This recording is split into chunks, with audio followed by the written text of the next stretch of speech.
Trauma akibat kecelakaan kerja dapat menyebabkan pendarahan hebat, terutama bila mengenai pembuluh darah besar atau cabang arteri. Jika pendarahan tidak dikontrol, pasien dapat mengalami shock hemorrhagic, yaitu kondisi ketika tubuh kehilangan darah dalam jumlah besar sehingga perfusi ke organ-organ vital menurun. Pada kasus ini, pasien mengalami amputasi pada pergelangan tangan kiri akibat kontak tidak sengaja dengan roda gerinda kurang lebih 2 jam yang lalu. Meskipun sudah dilakukan pemulutan awal di lokasi kejadian, pendarahan tetap berlangsung hingga pasien tiba di instalasi gawat darurat. Dokter, tolong dokter. Iya ibu. Dokter, teman saya tangannya putus kena gerinda. Bisa langsung ke bed resusitasi, kita lakukan pre-survey. Teman saya tangannya putus kena gerinda dokter tempat kerja. Tak, darah nggak bisa berhenti. Saya udah coba baru tetap keluar terus darahnya dokter. Baik, saya nanti akan segera melakukan pemeriksaan awal. Ibu tenang saja. Ikut saya ke bed. Ya baik. Nurse, kita lakukan pre-survey sekarang. Baik dok. Pak, bisa dengar saya Pak? Coba buka matanya. Pasti tidak respon dengan rangsangan suara. Saya berikan rangsangan nyeri. Aduh. Baik, pasien merespon dengan nyeri. Primary survey dimulai dari komponen danger and response sejak pasien pertama kali kontak dengan petugas medis, serta search of help untuk meminta bantuan dalam melakukan pertolongan. Kemudian dilanjutkan dengan komponen ABCD. Aduh, gimana Nurse, boleh tolong pasang turiketnya? Iya ibu. Udah berapa lama kejadiannya ibu? Udah 2 jam lalu dokter. Terus darahnya nggak berhenti walaupun udah saya tekan-tekan. Ini bakal apa ya dokter? Tenang, saya usahakan yang terbaik ya. Baik, pasien datang kira-kira banyak 50 kg sehingga estimated blood volume-nya 6 liter. Lalu karena pasien datang dengan kondisi letargik dan atralnya lumayan dingin, kira-kira perdarahannya kelas 4. Estimated blood volume diperoleh dari rumus berat badan dikali 75. Grading pendarahan dinilai dari kehangatan tubuh dan kondisi kesadaran pasien. Ibu boleh tunggu di luar selagi kita menangani. Tapi nggak apa-apa dokter. Tidak akan apa-apa, itu tenang aja ya. Baik. Terus Andre boleh tolong ke sini. Yang Andre tolong cek airway. Nurse Tirza boleh tolong ambilkan manset. Lalu Nurse Tirza boleh tolong cekin bagian breathing-nya. Saya akan cek bagian sirkulasi. Kita mulai. Sekarang. Airway paten, tidak ada obstruksi, tidak ada suara napas taman. Baik. Baik dok, untuk frekuensi nafas 26 kali per menit, kemudian untuk saturasi oksigen 84%, kemudian dari pemeriksaan dinding dada bentuk dada simetris, tidak ada pergerakan dada yang abnormal, kemudian untuk suara nafas tadi bronkofasikular pada kedua lapang paru dari bagian apex, kemudian tengah dan juga basal. Baik, Nurse Andre tolong berikan oksigenasi dengan target saturasi 95%. Ya.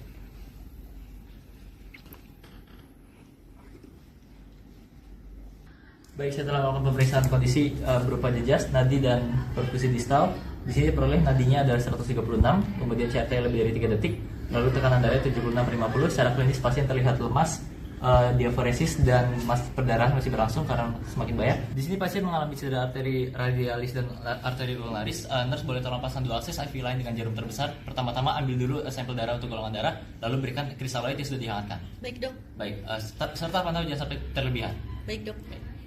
Baik, dari data saat ini diperoleh diagnosis kerja utamanya adalah shock hemorrhagic derajat 4 karena pasien hipotensi lalu kesadaran juga sangat menurun, kira-kira kehilangan darahnya lebih dari 2,5 liter. Nah, aktivasi MTP sekarang. Baik dok.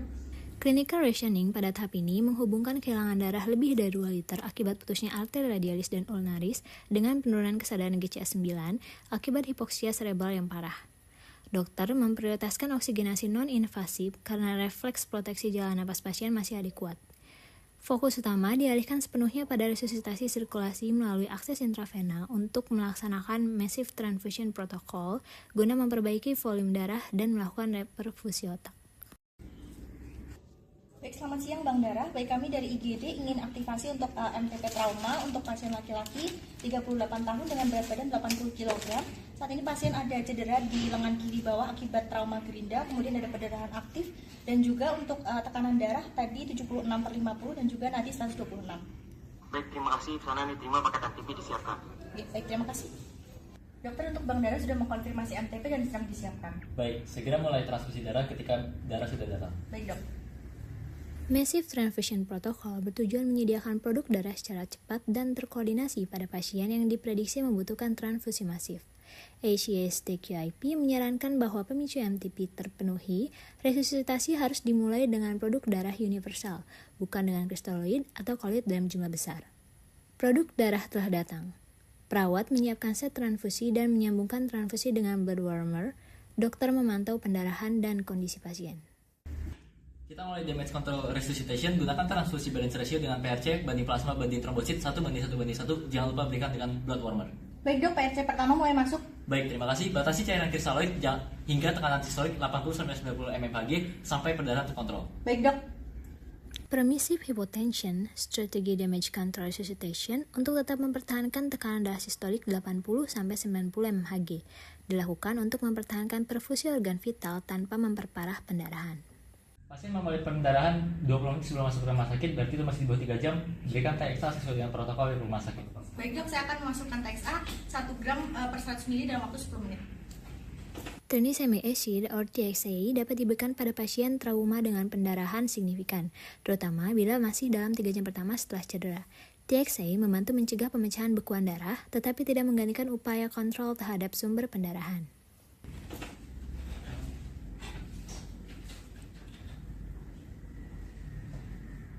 Sudah dok? Baik, terima kasih. Baik, pastikan pasien tetap hangat, berikan selimut, dan gunakan blood warmer. Baik dok, untuk selimut sudah terpasang, kemudian untuk blood warmer sudah digunakan. Baik, kita tetap pantau analisa gas darah, kemudian laktat, kemudian fibrinogen, trombosit, dan juga kalsium ion. Baik dok. Lethal triad pada trauma terdiri dari hipotermia, asidosis, dan koagulopati. Ketiganya dapat saling memperburuk dan menyebabkan pendarahan semakin sulit untuk dikendalikan. Pada transfusi masif, hipokalsemia juga perlu diwaspadai karena dapat mempengaruhi kontraktilitas jantung dan proses koagulasi. Dok, untuk perdarahan berkurang tapi masih ada rebasan darah. Baik, karena nanti distal masih teraba, kita tetap jaga perfusi tangan pasien, tetapi untuk kontrol pendarahan tetap jadi prioritas karena pasien masih dalam kondisi shock. Baik dok. Pada cedera ekstremitas, kontrol pendarahan harus dilakukan dengan cepat. Namun, perfusi distal juga perlu dievaluasi. Pada kasus ini, nadi distal masih ada walaupun lemah, sehingga tekanan langsung dan balut tekan menjadi pilihan paling awal. MTP sedang berjalan dan pendarahan berhasil dikontrol. Sirkulasi pasien telah mencapai fase stabilisasi awal sehingga tim medis kini dapat beralih melakukan pemeriksaan disability and exposure guna mencari cedera tersembunyi sekaligus memasang selimut hangat untuk mencegah hipotermia akibat transfusi. Baik, saya akan melakukan pemeriksaan GCS. Pak bisa dengar suara saya? Baik, pasien tidak merespon, saya akan berikan rangsangan nyeri. Baik, pasien membuka mata dengan rangsangan nyeri, kemudian pasien dapat mengeluarkan kata-kata tapi tidak dapat berkomunikasi, dan juga pasien withdrawal. Oleh karena itu GCS E2 V3 M4 total 9. Kemudian di sini saya akan memeriksa refleks pupil dan juga diameter pupil. Permisi ya Pak. Baik, di sini refleks pupil normal, kemudian di sini saya akan memeriksa kesan lateralisasi. Pak bisa coba gerakan tangan kanannya. Baik, di sini motorik pasien normal. Baik, hari kita lakukan pemeriksaan exposure. Tiza balik ke sini. Tersiaran boleh tolong bantu. Baik, dokter. Oke, baik. Pastikan pemeriksaan exposure tidak mengganggu MTP. Kita mulai dalam gerakan bersama. 1, 2, 3. Oke, baik. Saya akan melakukan pemeriksaan kalkulasi juga. 1, 2, 3. Ya.